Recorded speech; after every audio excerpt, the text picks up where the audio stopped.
Hello everyone, आदाब, नमस्कार। स्वागत है आप सभी का एक बार फिर से आपके अपने यूट्यूब चैनल एग्ज़ाम अकेडमी पर, जहां पर आप सभी को भारत के डिफरेंट डिफरेंट यूनिवर्सिटी से आए हुए टीचिंग और नॉन टीचिंग पोस्ट पर जो भी रिक्रूटमेंट रहता है उसका इन्फॉर्मेशन हम अपने यूट्यूब चैनल के माध्यम से आप लोगों तक पहुंचाने का प्रयास करते रहते हैं। तो गाइस, आज हम इस वीडियो में बात करने वाले हैं सेंट्रल यूनिवर्सिटी ऑफ जम्मू, जो कि जम्मू कश्मीर में इस्टेब्लिश्ड है। यहाँ से नॉन टीचिंग पोस्ट पर रिक्रूटमेंट निकल कर आया हुआ है। हम इस वीडियो के माध्यम से समझने का प्रयास करेंगे कि यहाँ पर कौन कौन से पोस्ट के लिए रिक्रूटमेंट मांगे जा रहे हैं। एप्लीकेशन फ़ीस के ऊपर बात करेंगे और इस फॉर्म को फिलअप करने के लिए क्या क्वालिफिकेशन रखा गया है। इन सभी चीज़ों को हम स्टेप बाय स्टेप वीडियो के माध्यम से समझने का प्रयास करेंगे। लेकिन उससे पहले जिन लोगों ने अभी तक चैनल को सब्सक्राइब नहीं किया है, कृपया चैनल को सब्सक्राइब कर ले, ताकि इस तरीके का जो भी इन्फॉर्मेशन हम चैनल के माध्यम से आप लोगों तक पहुंचाने का प्रयास करते हैं वो आप लोगों तक समय पर पहुंचता रहे। गाइस, आप लोगों का जो एक सब्सक्राइब है वो हमारे लिए मोटिवेशन का काम करता है इस तरीके का वीडियो बनाने के लिए। तो चलिए वीडियो में आगे बढ़ते हैं। तो सबसे पहले अगर आप इससे नोटिफिकेशन को डाउनलोड करना चाहते हैं तो आप इनके ऑफिशियल वेबसाइट www.cujammu.ac.in पर जब आप विजिट करेंगे तो यहाँ पर आप लोगों को इसका नोटिफिकेशन डाउनलोड करने को मिल जाएगा। साथ ही साथ यहीं से आप लोगों को इस फॉर्म को अप्लाई करने का भी लिंक मिल जाएगा।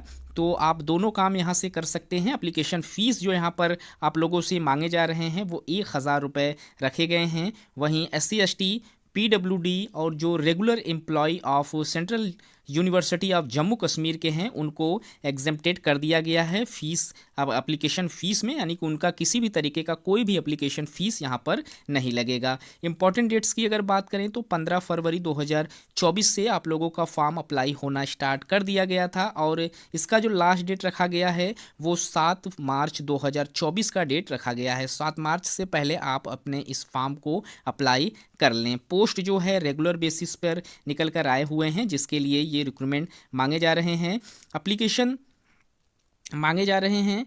तो हम यहाँ पर देख लेते हैं कि कौन कौन से पोस्ट यहाँ पर मांगे गए हैं। तो यहाँ सबसे पहला जो पोस्ट यहाँ पर मांगा गया है वो रजिस्ट्रार का मांगा गया है। इसके लिए आप लोगों को 1,44,200 रुपये से 2,18,200 रुपये पर मंथ की सैलरी भी प्रोवाइड कराई जाएगी। टोटल ऑफ सीट्स यहाँ पर जो हैं वो एक पोस्ट पर रिक्रूटमेंट मांगा गया है। यहाँ पर फाइनेंस ऑफिसर के लिए भी पोस्ट मांगे गए हैं।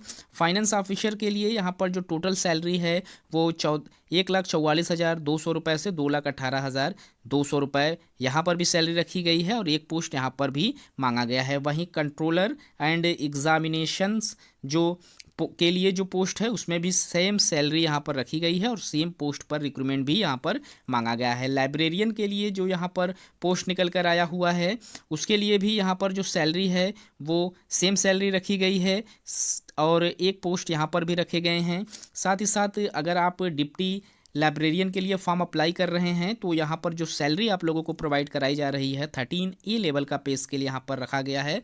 1,31,400 रुपये से 2,17,100 रुपये पर मंथ की सैलरी आप लोगों को प्रोवाइड कराई जाएगी।